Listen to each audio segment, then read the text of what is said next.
Oof. Yeah.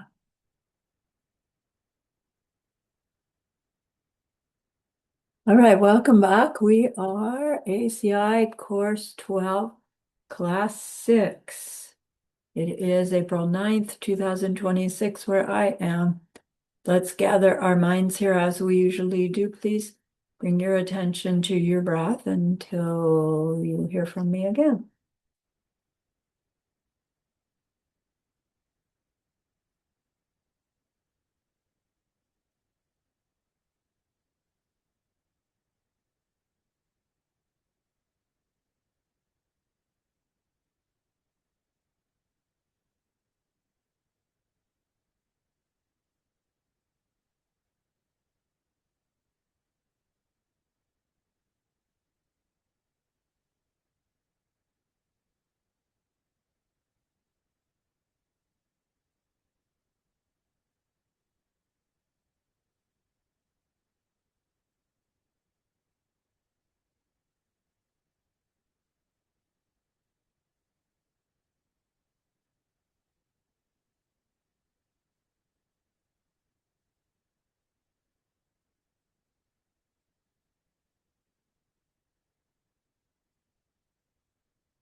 Now bring to mind that being who for you is a manifestation of ultimate love, ultimate compassion, ultimate wisdom.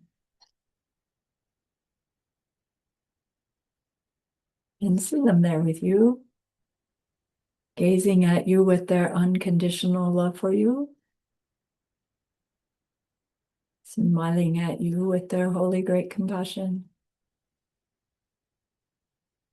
their wisdom radiating from them,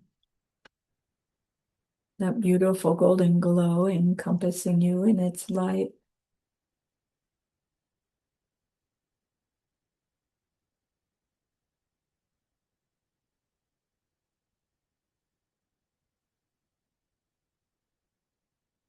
And then we hear them say, bring to mind someone you know who's hurting in some way.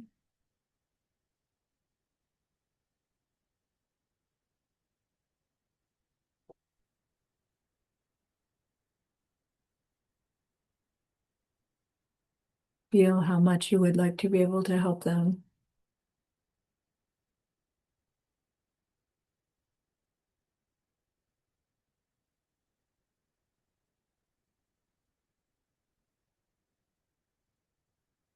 Recognize how the worldly ways we try to help fall short.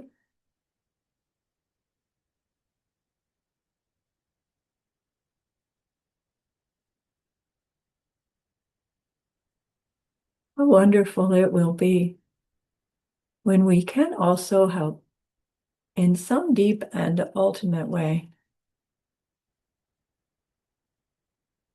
a way through which they will go on to stop their distress forever.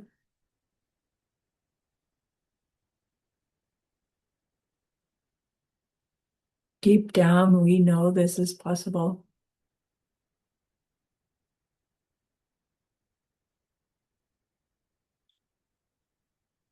Learning about emptiness and karma, we glimpse how it's possible.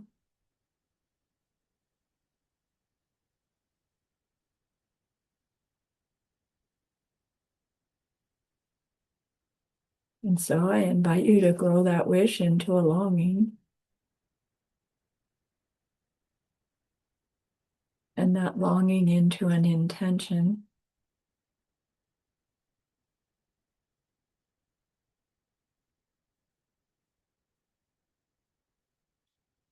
And with that intention, we turn our minds back to our precious holy being. We know that they know what we need to know, what we need to learn yet, what we need to do yet to become one who can help this other in this deep and ultimate way. And so we ask them, please, please, please teach me that, show me that. Help me become that.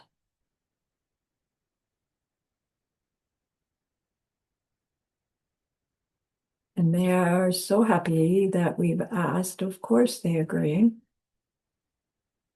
Our gratitude arises. We want to offer them something exquisite. And so we think of the pure world they are teaching us how to create. We imagine we can hold it in our hands and we offer it to them, following it with our promise to practice what they teach us, using our refuge prayer to make our promise. Here is the great earth, filled with fragrant incense and covered with the blanket of flowers. The great mountain, 4 lands, wearing the jewel of the sun and the moon.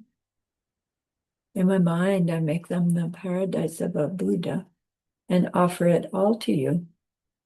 By this deed, may every living being experience the pure world.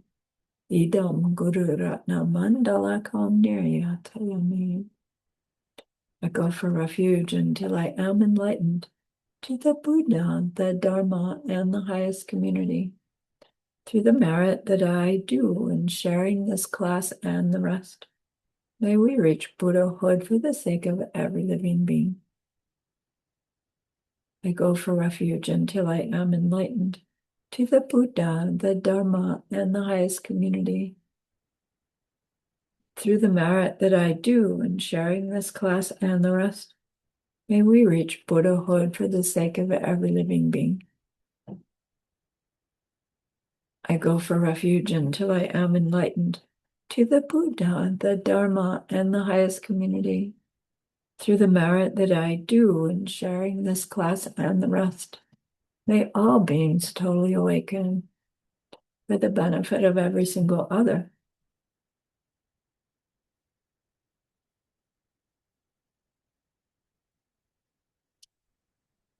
Oh, right then.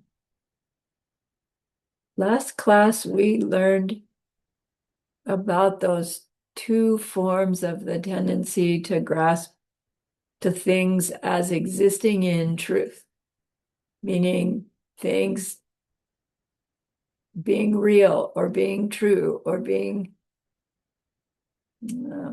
right? We call it self-existent, but I want to make sure that we understand what we mean by that word, because self-existent doesn't mean existing independently of any other factor, although technically it's true that there's nothing that exists depending on any factor other than our own mental image ripening as a result of karma. But even when we hear that, when I hear my own self say that, it says, okay, so my mental image makes the thing, and then that makes the thing real. And that's true, but it's still a mental image. And then my mind goes, well, how can a mental image, do stuff? What does stuff as a mental image? Yeah, but you can't get in the seat of a mental image car and drive a mental image to the grocery store and buy mental image beans and go home and cook them. It's like, come on, it's got to be something real that our minds are making unique to me. Yeah, it's more comfortable to say that. And it's a good start, but it won't be ultimate. So we learned these 2 forms that we're grasping to things as existing in truth, meaning somehow in them from them. One of them was the learned form. Not that we learned to believe in things having their own natures, but what we learned about things, we learned that that's how things work. That's why things work. So we're taught that things, qualities, identities, functions come from them, and we believe it, the learned belief. And then we learn the innate form, which is those karmic seeds to think things have natures of their own, that we put in there by past thinking things have natures of their own, which means we were born with those seeds and they're inherent in every experience. So those are called the innate seeds, not meaning that those seeds have something in them from them that's truly existent.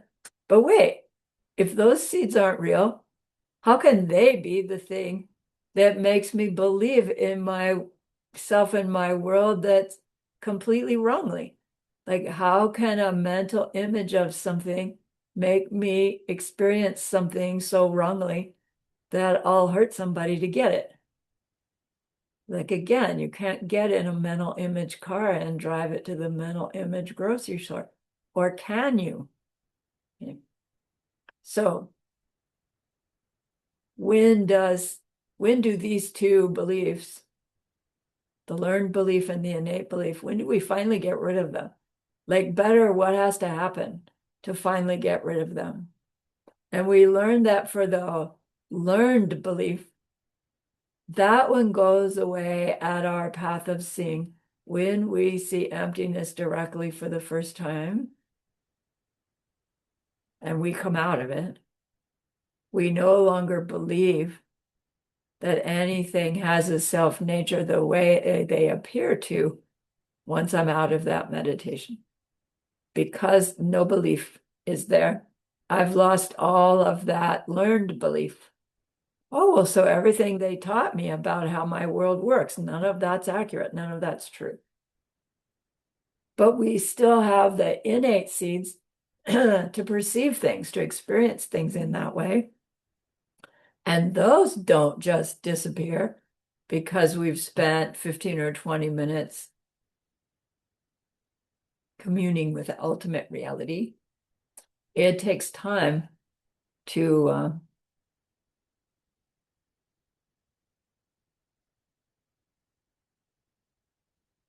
damage those seeds so much that they stop going off. And we learned that innate belief does not get stopped until a Mahayana Arya reaches their eighth bhumi. And it's like what characterizes the eighth bhumi is that we are at the level where we're no longer experiencing things as in them at us. We're still experiencing things, but we're not misperceiving them anymore. We're not perceiving their emptiness directly all the time. That takes omniscience. But we are no longer believing. No, we already did that. No longer experiencing subject-object interaction between as having their own natures. It's like now we are experiencing directly what previously we called the illusion. But it's not illusion anymore because it's our direct experience constantly. Eighth bhumi. So then we talked about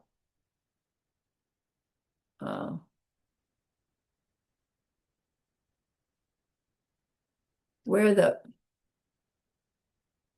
perception of the whole comes from, like how that works.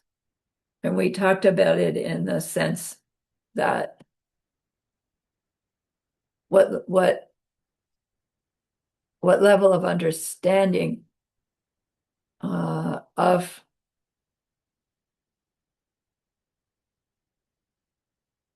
how much identity comes from the parts to contribute to the whole determines like what level of understanding of emptiness independent origination we have or where that we're functioning from. So Geshe Michael reminded us that no Buddhist school thinks that there's a person that exists distinct from their physical parts and mental parts. Nobody believes that there's this soul that's independent of my body, my mind.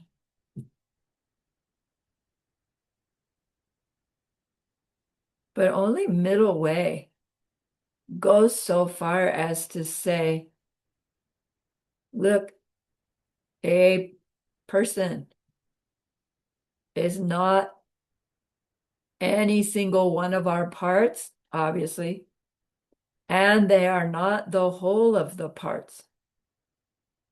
And that was confusing, I think. Still is kind of like, why am I not the whole of my parts? All those parts are unique to me. Certainly, when I have them all together, that's what makes me my whole me.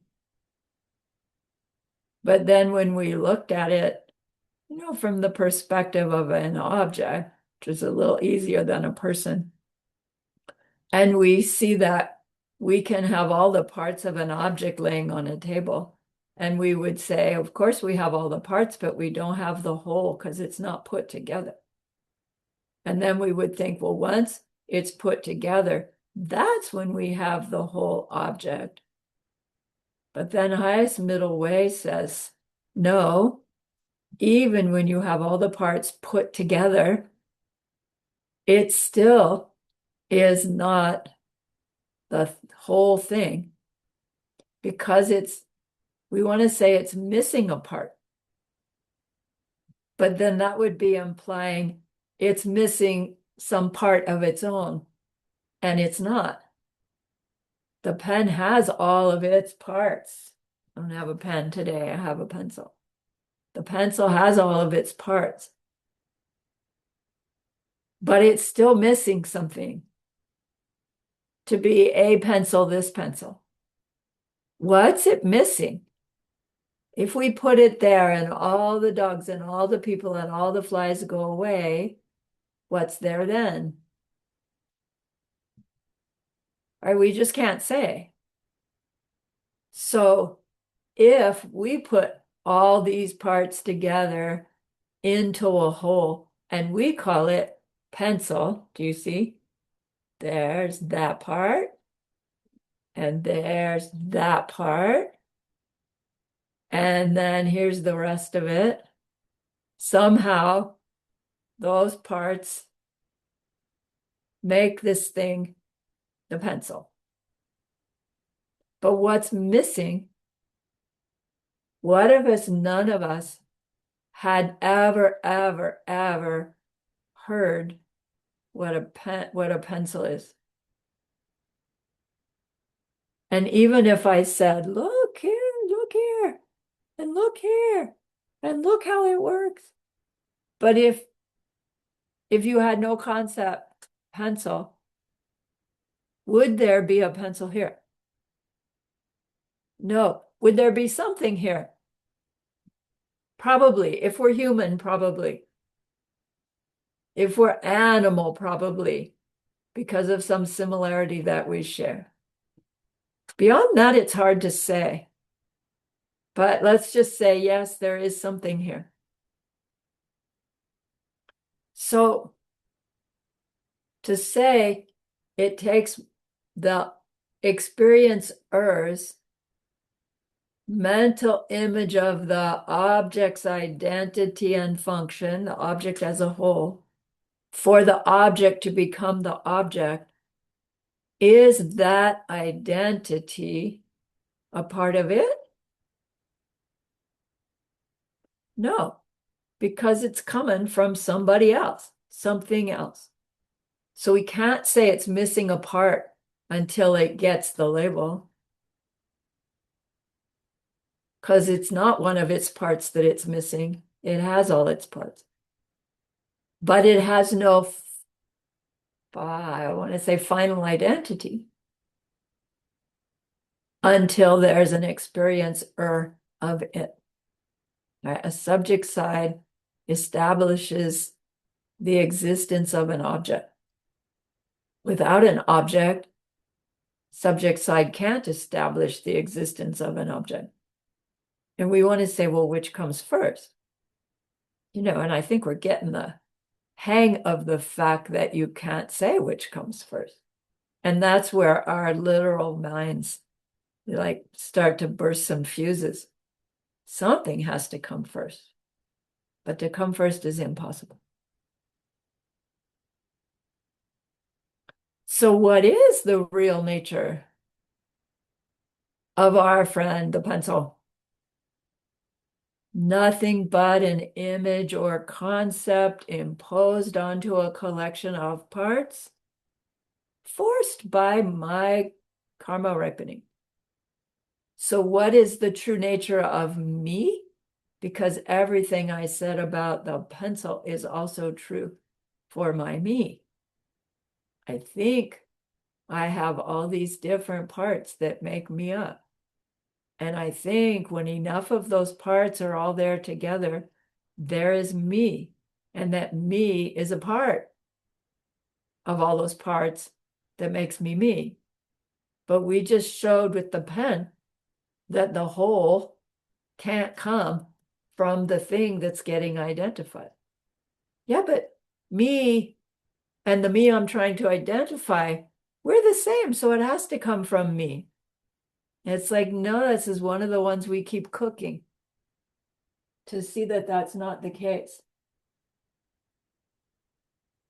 So what is the real nature of me? My me, your me, you think me, you, me, not me. Nothing but an image or concept imposed upon a collection of parts forced by our past karma, meaning forced by the ripening results of imprints made by what we perceived ourselves thinking, doing, saying towards another. Our conclusion, was it last week or the week before? I am my karma. Not I have karma. I am my karma. And it's profound when we can step into that and live by it. Our minds don't let us. We get a glimpse and then we're right back to no, I'm making karma. I'm planting good seeds, right? I'm going to change me and my world by planting good seeds. And as we do it, we're still probably thinking wrongly, right? In a way that's delaying the very outcome that we're planting those seeds for. So one of those classes before, we showed ourselves that we could look at the object and see the pen, right? Ordinary human experience is to look at something and believe its identity is right there. Unexamined, it's called matakma chepara. You just experience the thing ordinary way. But then we were asked, okay, pretend you're a little tiny baby. And now experience this object, this thing, where it's like, we don't know pen. We haven't yet seen anybody in this life use it in any way. Suppose this is the first time we're contacting such a thing. We don't really even know color, but we're picking up something. Can you imagine experiencing this thing or anything that's there in your room before you know what it is?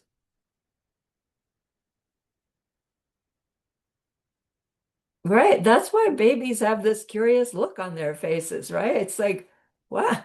And then they only know how to investigate by way of putting it in their mouth. Is it food or is it not? Tells us where our minds were when we first came. Food or not.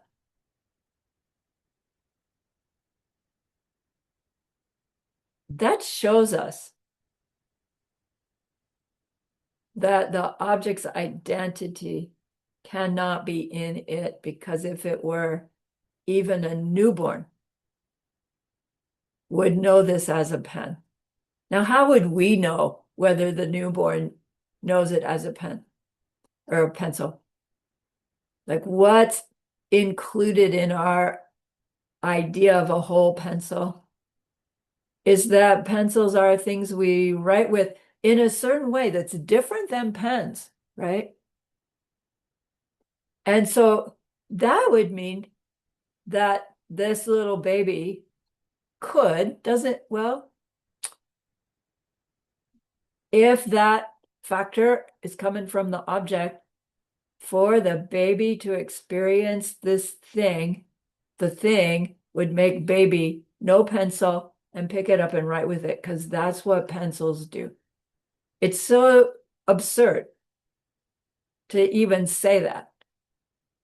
Nobody has to use an object the way we think the object is meant to use.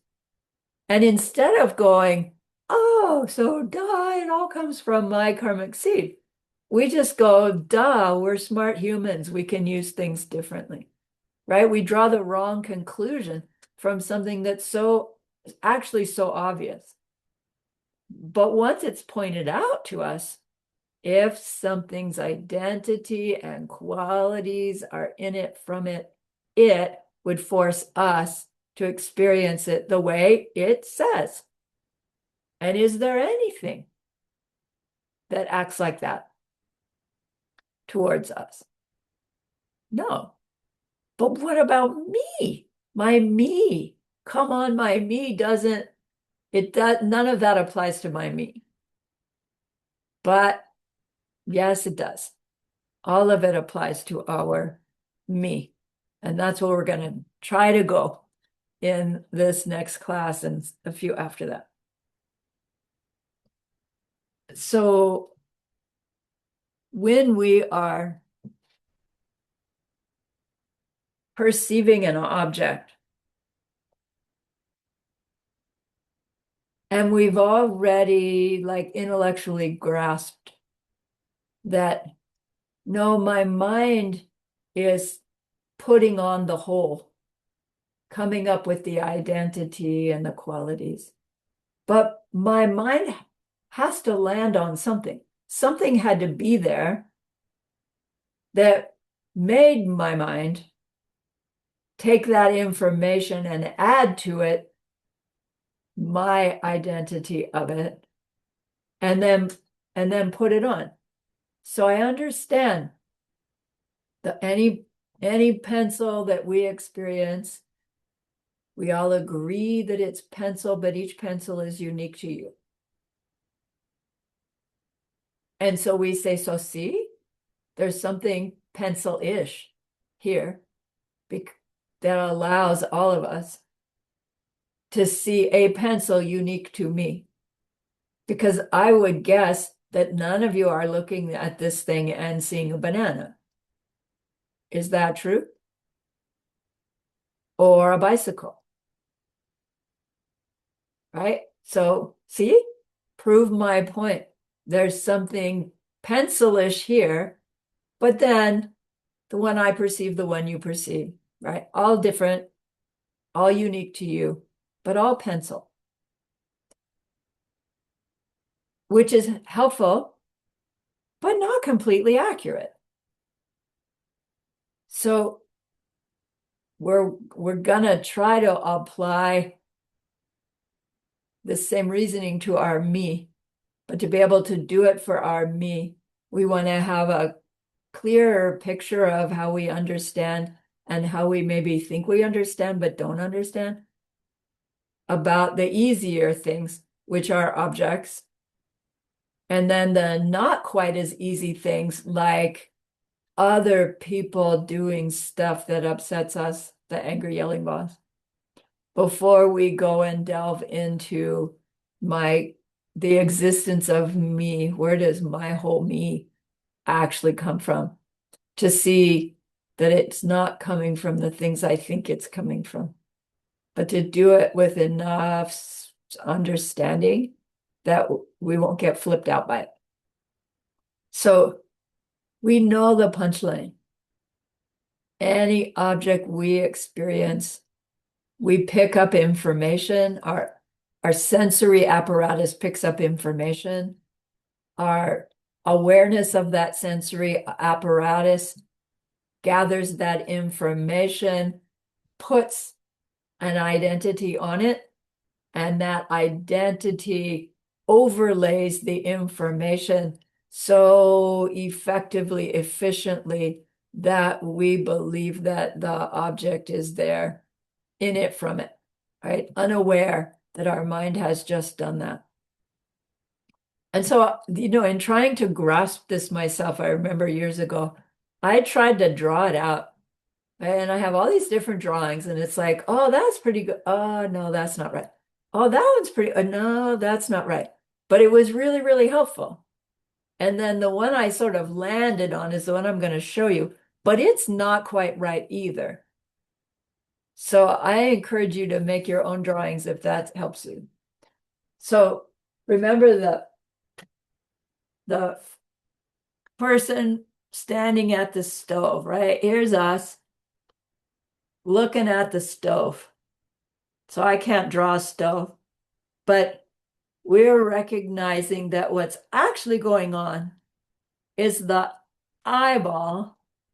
And so the eye consciousness is actually only seeing a, a color and a shape.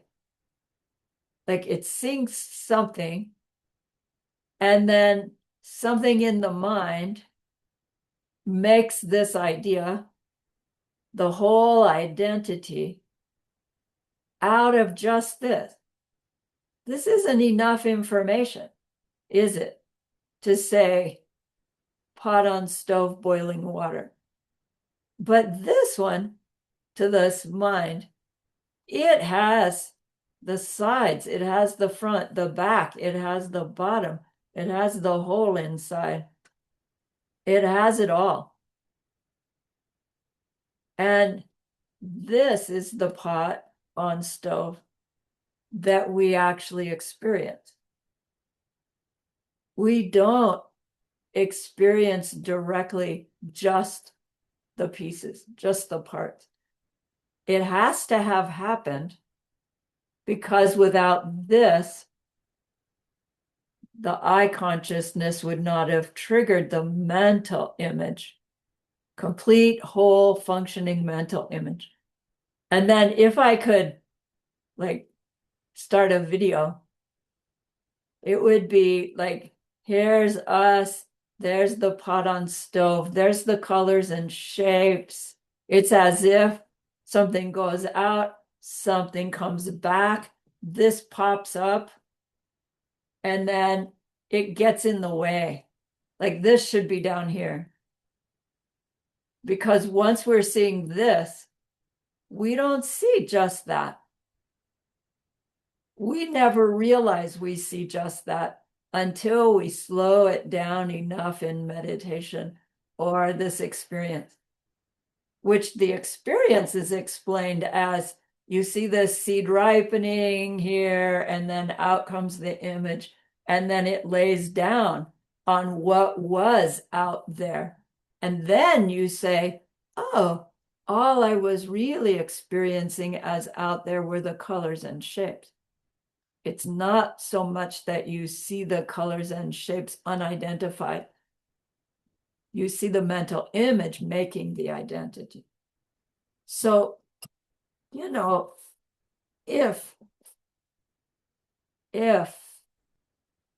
if some other kind of creature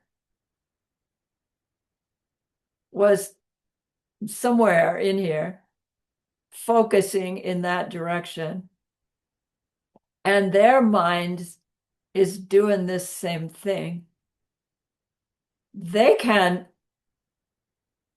pick up information according to their sensory apparatus, and their mind will come up with something unique to them as their mental image of the whole. And then their perception of that is mistaken for this. And they use it because part of this is the usefulness of it. Part of the mental image is what it does. And then the next whole bunch of mental images is going to be, oh, water boiling, right? Those are all this process happening moment by moment by moment. Okay, so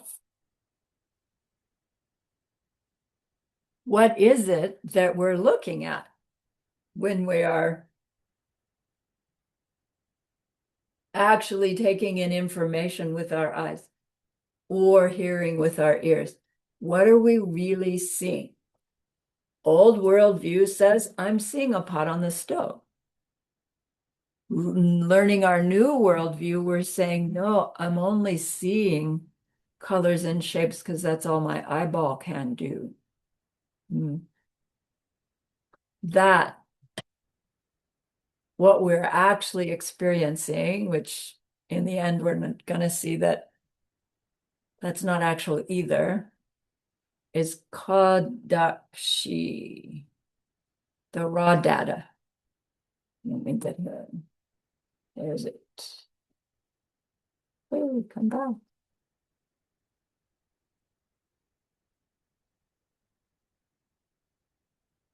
What am I screen sharing? Okay, let's do that again.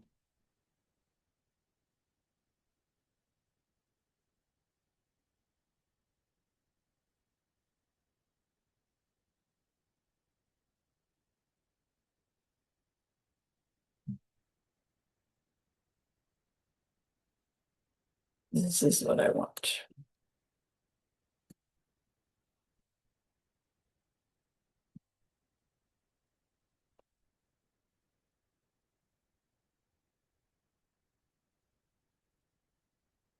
Huh.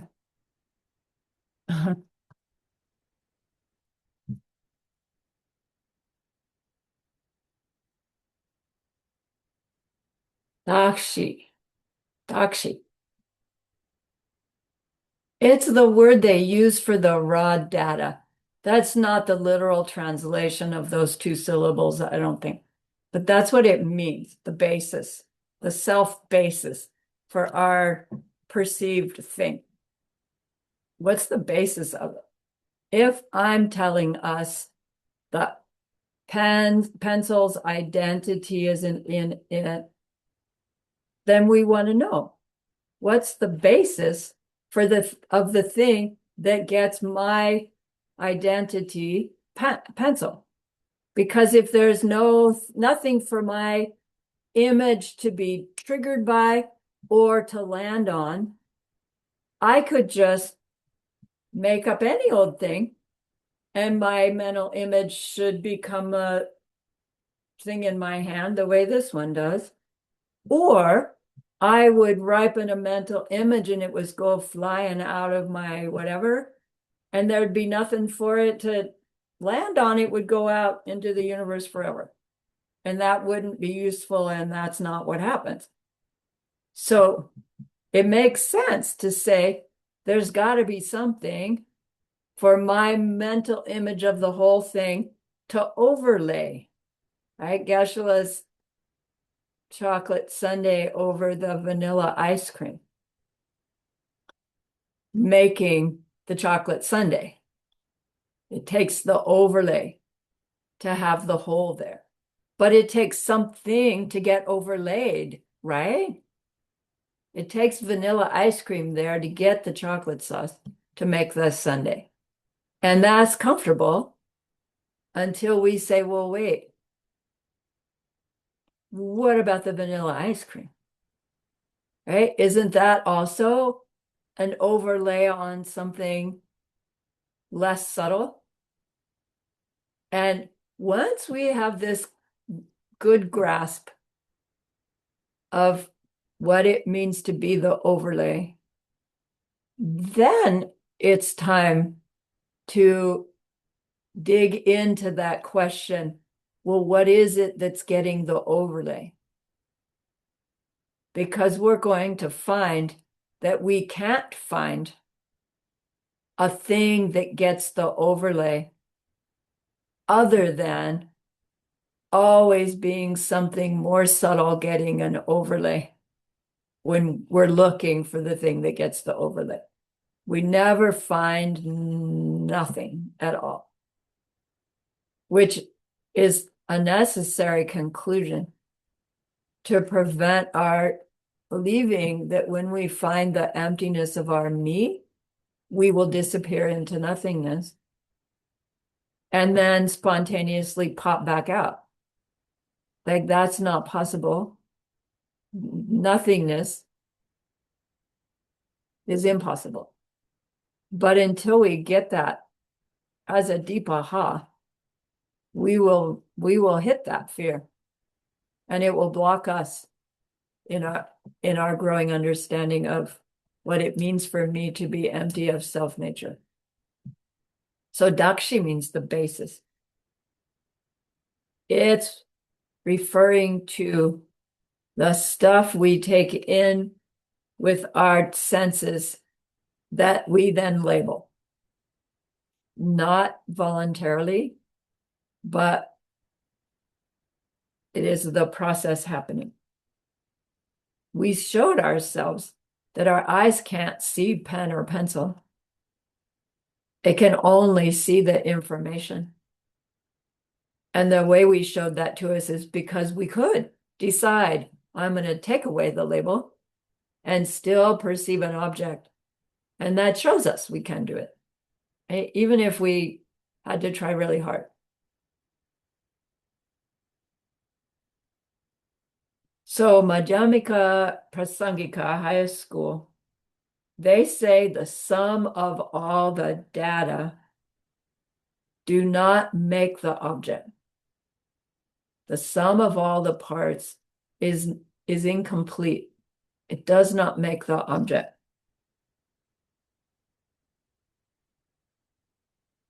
The concept that our own mind puts on to that information, that's what makes the object. But it's not a part of the object, which it's not why it's not part of the sum of its parts.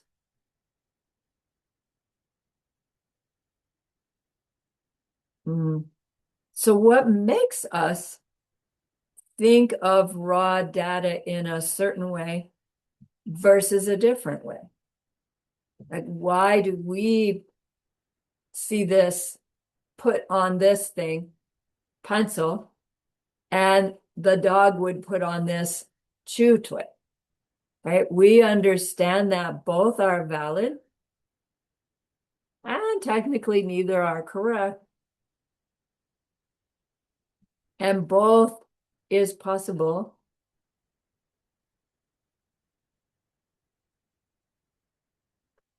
And we understand or even experience that we can't, by willpower, change the mental image we put on the thing.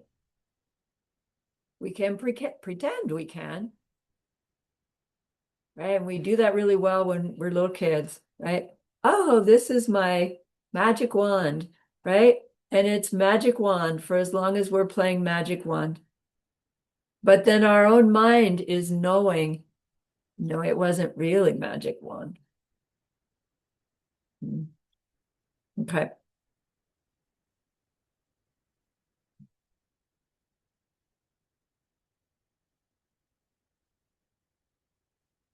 So if it's true that the identity of any object is my perception and I can't choose that perception, it means that something is forcing me to experience the thing in the way that I do.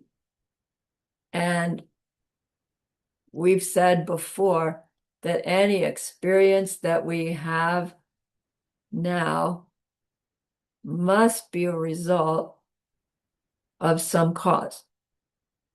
To experience something is to have a result happening, because everything comes from causes. What we know to be causes or believe to be causes, those are not the real causes, but it is a result of a cause. And the cause has to be similar, and it had to have happened earlier. We know all those rules about causes. We'll get more in course 13. And so the explanation goes that we can recognize that the factor that's making us perceive the object in the way that we do is the ripening results of some past mental image that I put in there as the cause. Mental image out has to be result of mental image in.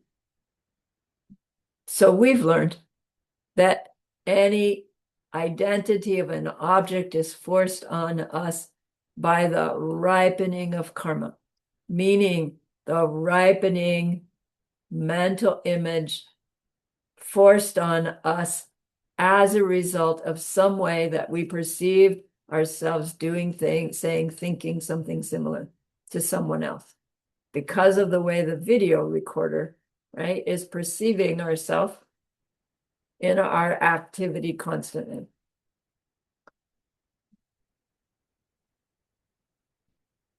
So any change that we experience comes about by these shifting mental image karma ripenings, which is synonyms.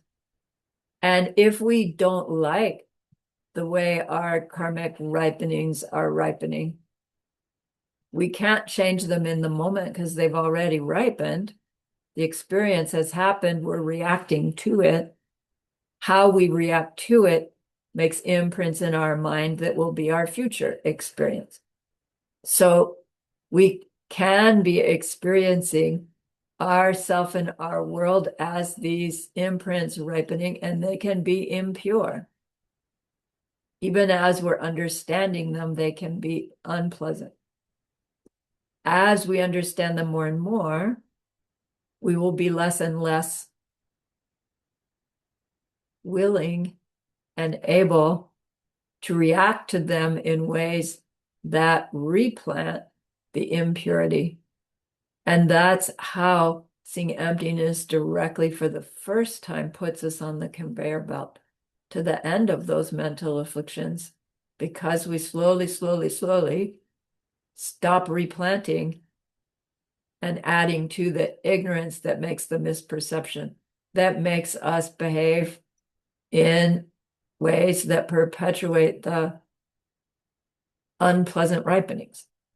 Whether the unpleasant ripenings is obvious unpleasure, headache, lost job, or the suffering of change, right? Pleasant thing, but then it's gone. Or the subtle, constant unpleasantness of pervasive suffering, right? The very fact that we're dying and more, right? Lots of pervasive suffering.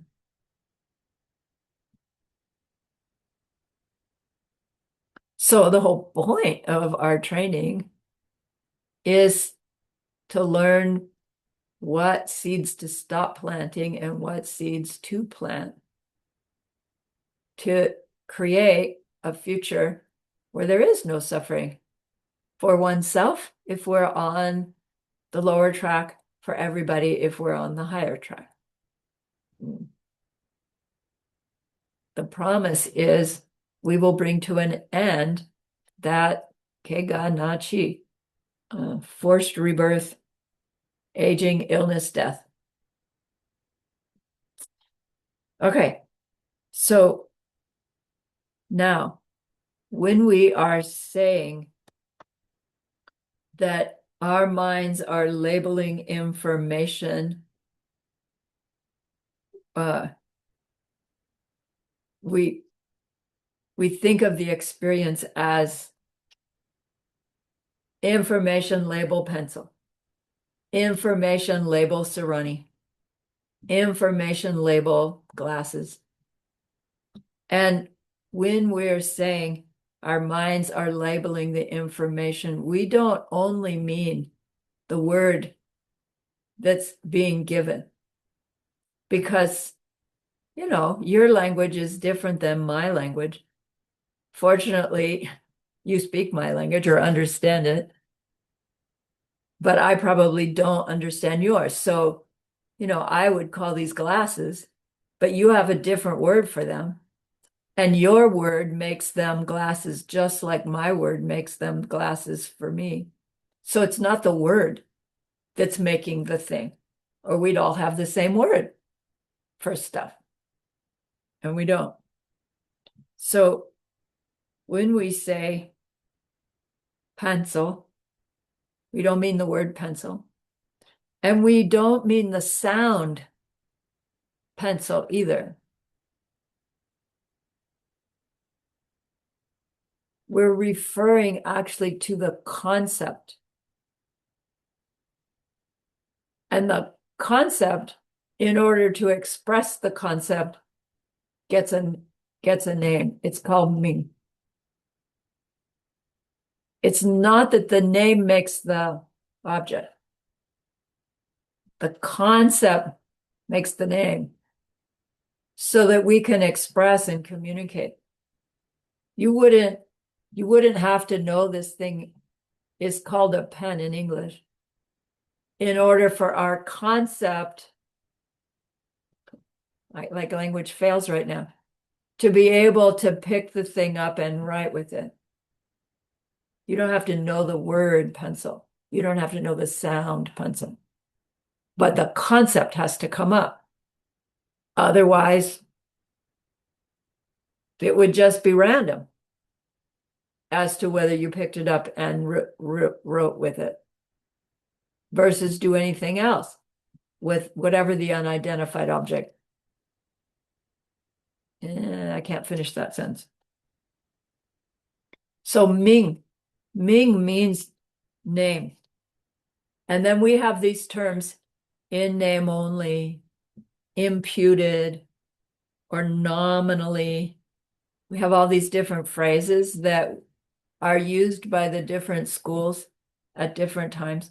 And these are all synonyms for this idea of the concepts that our mind imposes onto that data to identify the concept we put on a word.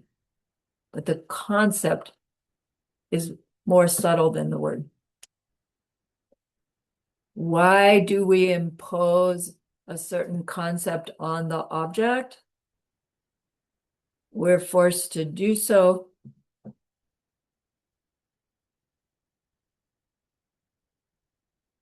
We're forced to do so. Let's leave it there.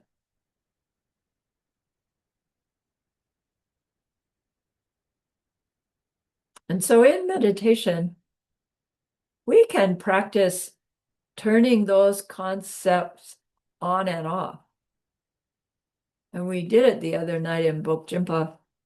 That, one of my favorite explorations is just to become aware of myself sitting on my cushion and recognize, there I am, my body's on my cushion. And then I look more carefully in my mind's eye at how much information am I really getting? So I look at the sensation of my bottom and thighs on my cushion. That's so clear, that's what it is when I turn my mind's eye to that part. But then when I say, what information am I really getting? Can I identify my bottom on a cushion from the sensation I'm getting right now? And if I tune in, it's like, no, that's pressure and warmth in a certain location.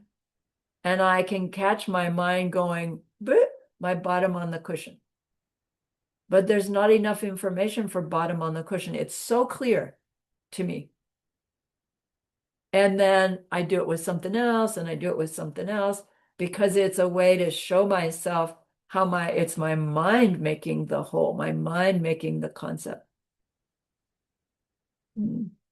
So lots of different ways to do that in meditation, or you don't even have to be in deep meditation. Just close your eyes, right? And check your body. Close your eyes and look at your left hand. Are you really getting enough information to say, that's my left hand? And it's like, with our eyes, we can't not do it.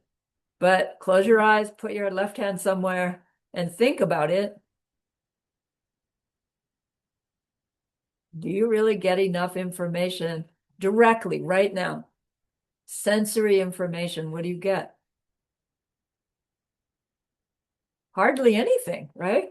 Like I'm thinking of it right now, and I have a sensation down the edge of it.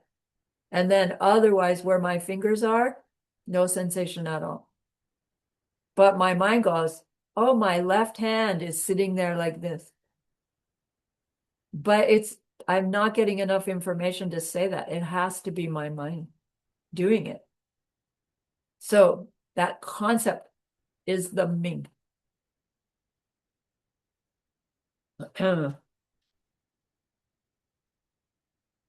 Then Tanye.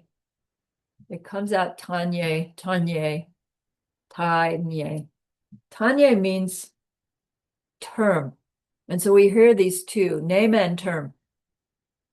Highest middle way says everything is identified by a name and a term. And another way they say it is Ming De.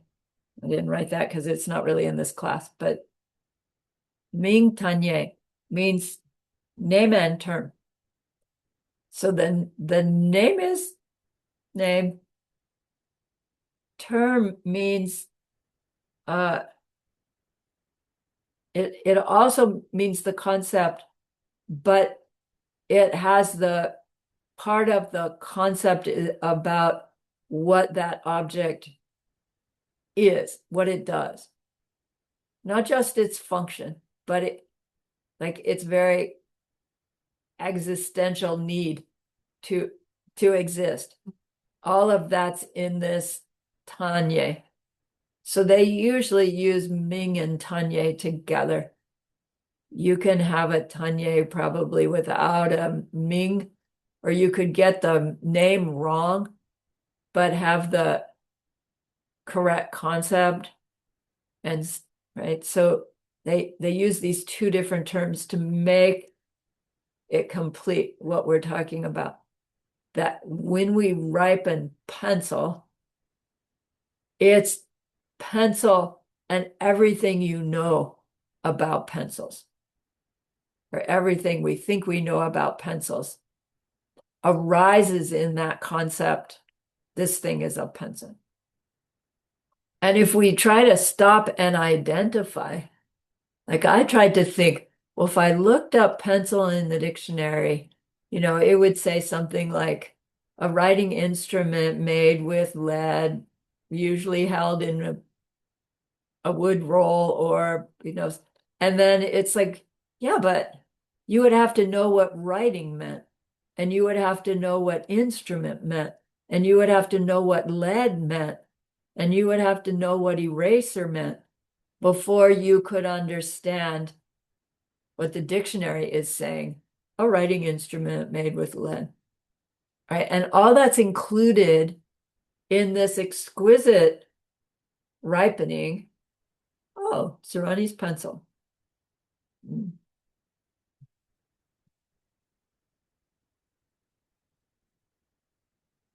If we like the pencil, if it's helpful, useful, pleasant, then this concept, my Ming Tanye of this object, is a result of some past kindness. Because we understand by way of how imprints go in and imprints come out, an unpleasant result had to be imprinted with some kind of unpleasant imprint. A pleasant result can only come out of a pleasantly planted cause. So here the same idea. If the concept then has thumbs up, then that concept is ripening out of seeds of past kindness. If the concept has thumbs down, then it's a ripening out of seeds of unkindness. And theoretically, you can have concepts that are neutral, which, somehow neutral. I don't quite understand neutral kind of. So we have the Ming and the Tane, that through which we identify and experience our object. Then we have the Dokje.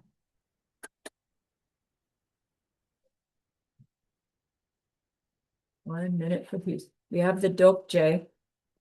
Dok means mind, which I think is so funny. Years ago, when I was a teen, I think, I don't know, some movie came out and the protagonist was like not so bright. And then when they did something that, showed that they're not so bright, they would go, do, right? They would use this very word and hit themselves on the head, like, do, I was so stupid. And then it caught on and everybody was doing that, do. And then, it's like, oh my gosh, somebody knew something to start that, start us understanding that our mind is the imposer onto things. And I think it's funny that we go, oh, I'm so stupid, when we would do the same thing when we got it right. It was like, whoa, like, do, I got it right. So Dokje, here it is in the Tibetan. If J means imposer, I don't think that is literally the word, but it means this is the mind that's putting that concept onto the data, onto the information. There's something that's doing that, it seems, right? As we're learning about it,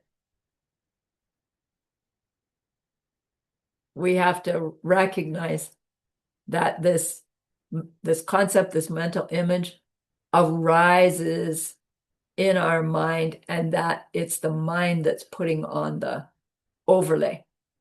And that's called the Dokje.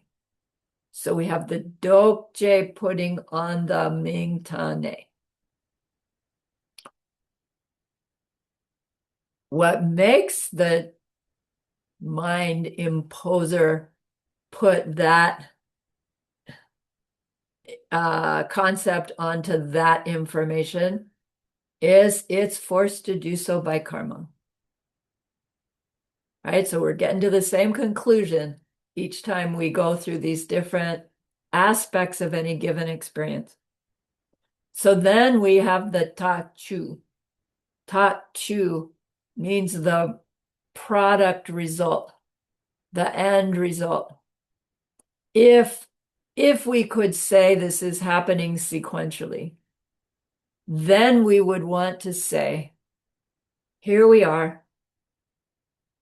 There's information our eyes take in, our mind is forced to ripen the concept, including the function, and then overlays onto the object. The object becomes the result of that sequence. Is it actually a sequence?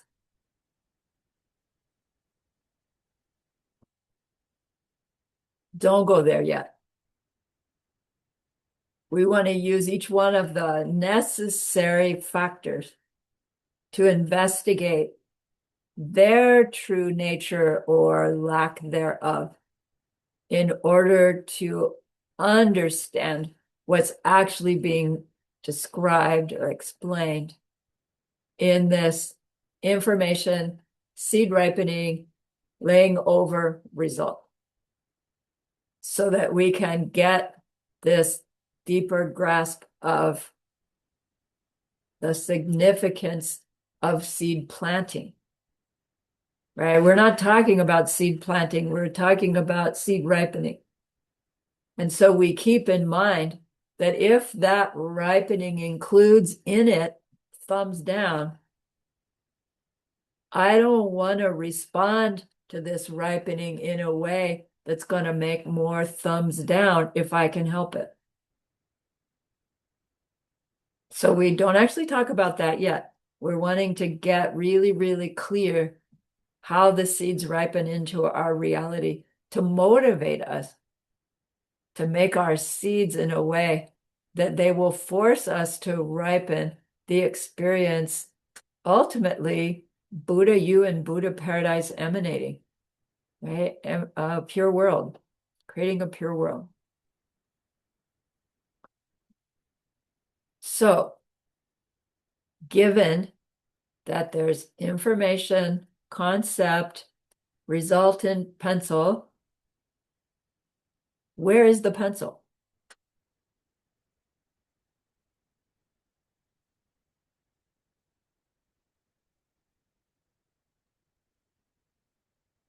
Shio says down here. I don't know. I'm holding it in my hand. What about this one? Is it in the data? No. Is it in my head? No. Is it in my heart? No. It's like not a really answerable question as long as we're thinking my mind is stuck inside this cranium. And let's leave it there for now because probably that's what we all believe. Some of us, some of our mind is in our heart. Others of us, it's like, no, something's in my heart, but my mind, it's all up here. Like it took me really long time to break that nut, even as, in the higher way, you're doing all these practices where you drop your awareness down to your navel or these other places. And it's like my mind would not go below here.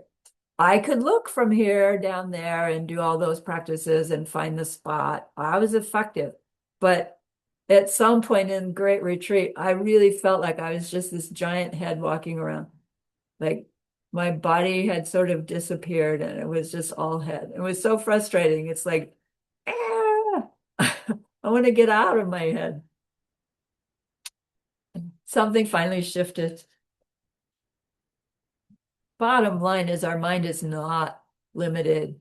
It's not even limited inside our body, which we'll come to see for ourselves someday.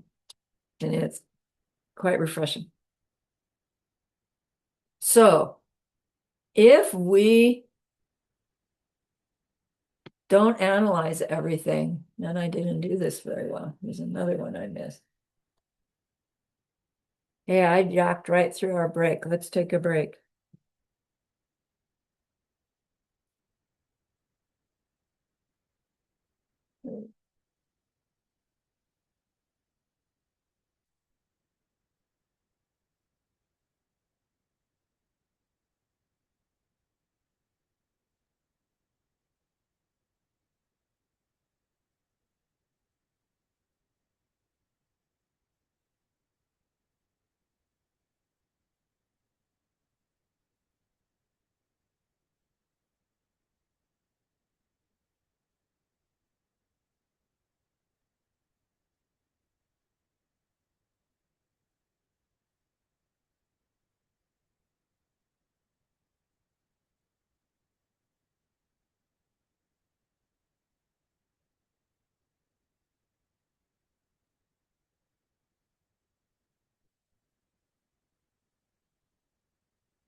Okay, are we back?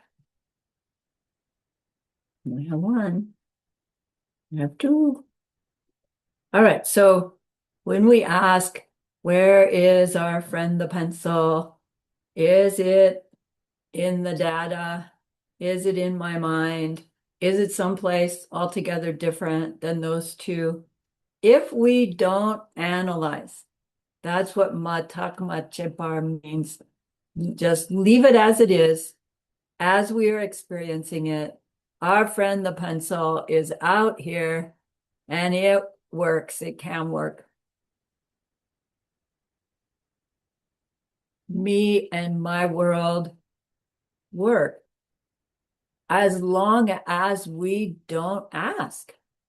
Wait, where is it really? What is it really?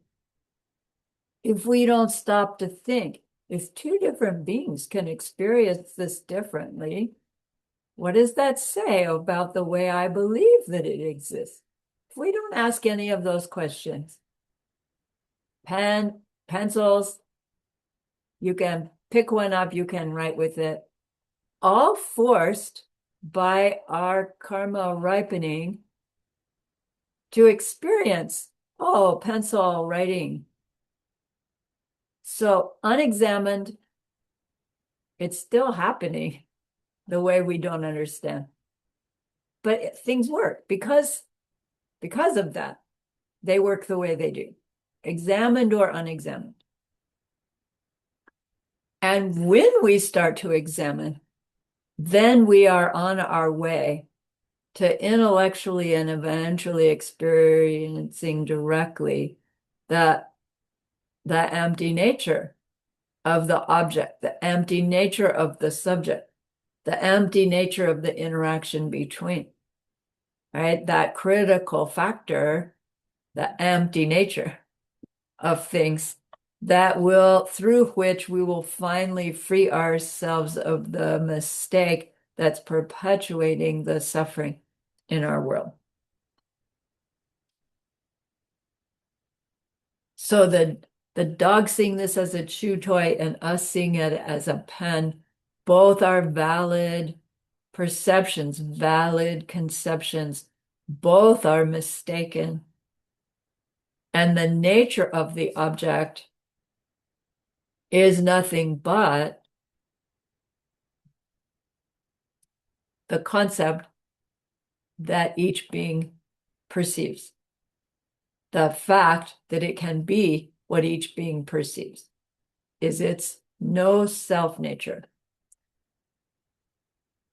So, okay, we get that about the pen and its function.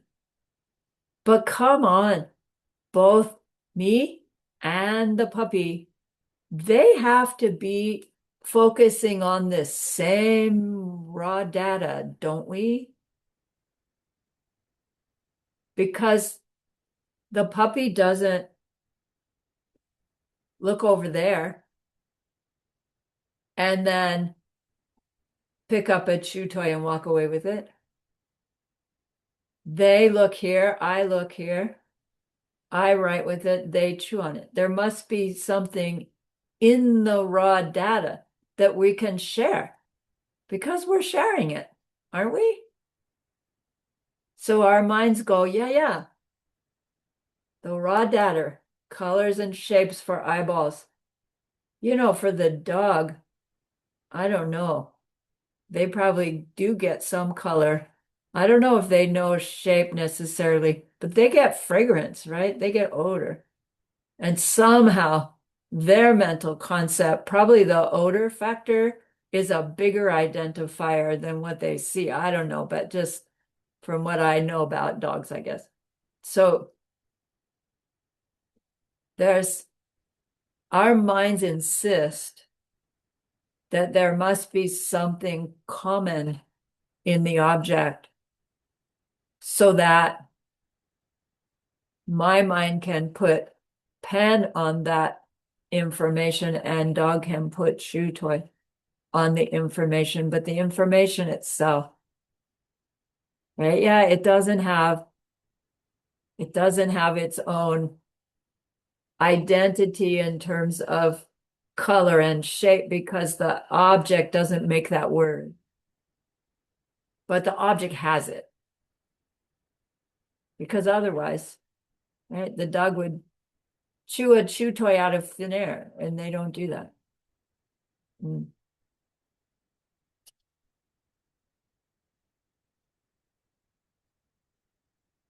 So really, the next inquiry is, what about the data?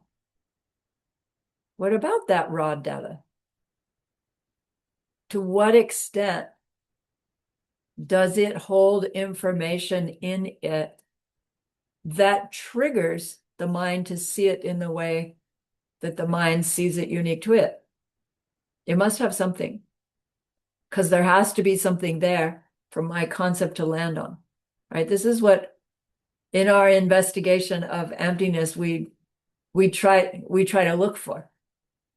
And then we go looking for that and surprise ourselves when we don't find it. So Geshe-la had said, okay, we're understanding it about the pencil. Let's just throw in a little harder subject matter, object matter, which is that angry yelling boss. What's the dakshi, the basis for the angry yelling boss? That round face, the red. He says red, round, because the yelling is big, and decibels, loud decibels, and that data is being interpreted by my mind as yelling boss, unpleasant yelling boss. But really, just that information, a red, round face, a big round hole, loud decibels, it could be opera. It could be, concert. And we go, no, I can't, because I'm here in the office. It's my boss yelling at me. Yeah, somebody else doesn't find it unpleasant, but they still hear them yelling at me. Somebody else can find it pleasant. Somebody else cannot care. Everybody's experiencing it differently. But come on, the yelling boss is really happening. And then we have to ask the same question, where's the pencil? Where's the yelling boss? Well, there, if you leave it unexamined. But when we go to examine, right, the yelling boss that's happening right now is unique to me. Is it in my mind? Is it in the boss? Is it somewhere altogether different than those two? Or is it not at all? Definitely not at all. It's happening.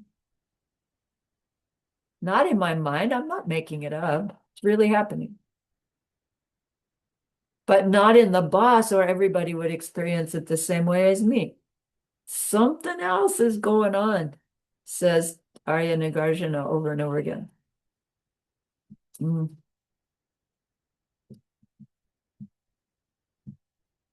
So we try to sort out, okay, what did I do to make an angry yelling boss? But the deeper question is, does the boss herself really exist? That boss who is yelling at me, does the boss really exist? And it's like, I hear my mind say that, and it's like, of course she does. But if we do the same kind of application of checking, she's the boss. But if somebody's dog comes in here and, meets her, is she the boss for the dog? No, of course not. The fly, is she the boss for the fly? No. At the grocery store, nobody knows her whether she's a boss or not. Is she the boss at the grocery store? No. If she's the boss, now, for me, independent of me, then she's the boss. in her from her. And we wouldn't even be able to imagine scenarios in which somebody would experience her and not be boss. Yeah, but what about her? Do the same thing. Does everybody who experience her know she's a human her? Fly doesn't know that. I don't know about dogs. But if there's any being that could not know her as a human her, well, then which ones are there? And why is it that a bazillion beings seeing her as human her and one not seeing her as human her? Why is it that the one that doesn't see her as human her is enough to say those other billion are mistaken? Because if there can be one, it means it's not in her from her like we think. So to even go to the step of being willing to ask the data question about the pencil, and then to hear it about the yelling boss, takes extraordinary virtue, says Geshe Michael. And so the studying the Bodhisattva's way of life text is how we accumulate the virtue to even create a class in which we're instructed, ask, what about the data? In order to help us understand emptiness better. So pat yourself on the back. Whatever you've done to get here, it's extraordinary. And it's like, I've heard him say that so many times and it just goes over my head. Yeah, yeah, yeah. But now the more I'm in the hot seat, it's like, no, I really, really am getting it. That it's like we have extraordinary virtue for these classes to happen, for you to still be here, like after all your study, late at night, early morning, whatever it is for you. Okay. So we call it the $64,000 question. In the olden days, $64,000 was a huge amount of money. And so there was a game show called the $64,000 question. And if you got the question right, you get $64,000. Ooh. Like, I don't know what that equivalents to now. Not much. Can't even buy a house for that. Can barely buy a car for that. Not true. My car doesn't cost it. So what about the raw data? And not just any old raw data, but Gansaki Dakshi Yang Takyu Yanam. Gansaki Dakshi. Gansak means person, but it means like the subject side person. So I would say it's talking about you, your person, but it means I'm talking about me, my person also. Like that unique identity, me, that means Gansa. Now, technically, when we perceive the pencil as a pencil, we're giving the pencil a Gansak too. Not a personhood as in conscious, but an identity. But here Gansak is talking about our personal identity. Gansaki Dakshi means the raw data of my me. Yang Takyu Yinam is even that a projection. Takyu means projection. Yeah. Is even the raw data of me projection? That's the $64,000 question. What is my raw data, first of all? And is it nothing but projection? And then to be able to ask that question and then unravel it is what will help us plant the seeds to ripen the seeds of reaching that direct perception of ultimate reality, direct perception of emptiness, of which the first part they say is that emptiness of oneself. So the emptiness of one's gansak. So it's kind of an important piece to be investigating. What is the raw data, me, and how is it that it makes me? And how is it that I'm mistaking how it makes me so that I can find where that me actually is, or actually more like that it isn't. The one I thought was there isn't. Okay. Gansaki Dakshi Yang Takyu Yanam. Yanam is the question.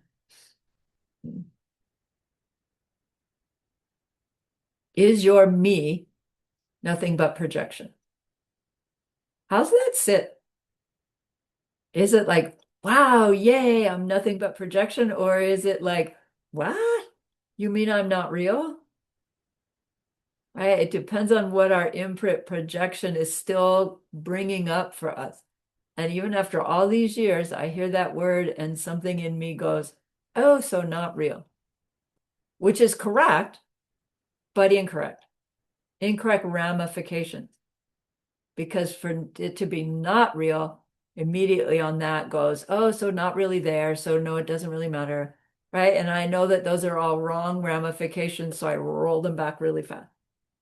But I can still feel it when we hear the term projections and nothing but. It's like, wait, well, then what's there? Like you can't be real and be a projection. When in fact, we can and are real because we are projections. We just have this wrong understanding. All right.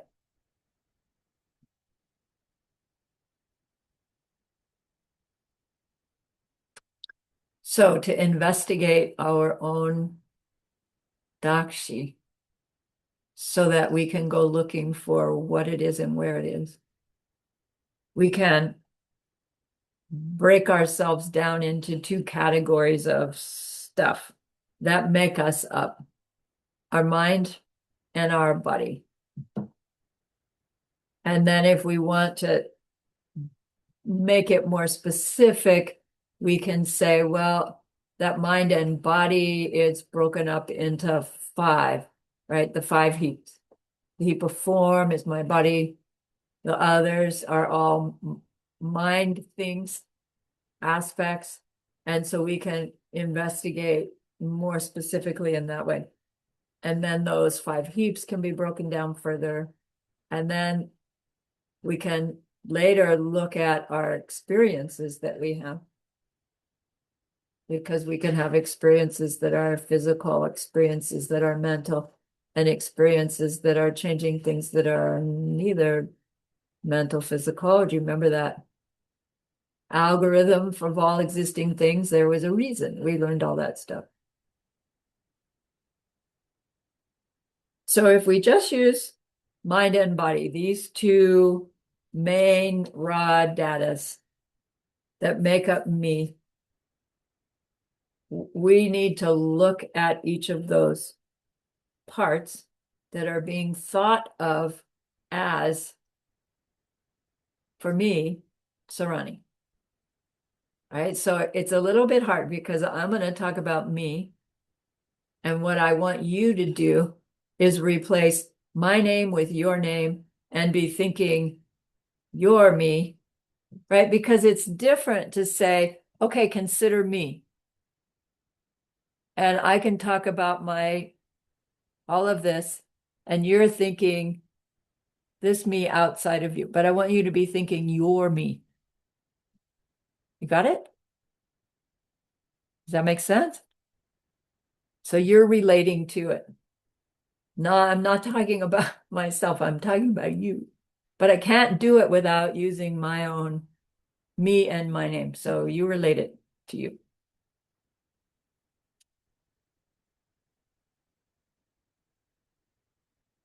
So the basis of Sarani, every perception of Sarani, it has a mind part and it has a body part as long as it's awake and conscious. So when I'm deep sleep, it's only a very subtle awareness of body, but there's still mind, right? There's more mind than body when we're in deep sleep.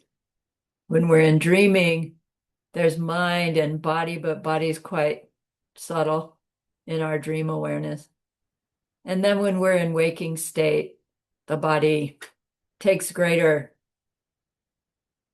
impact on our mind. There's always mind. Okay.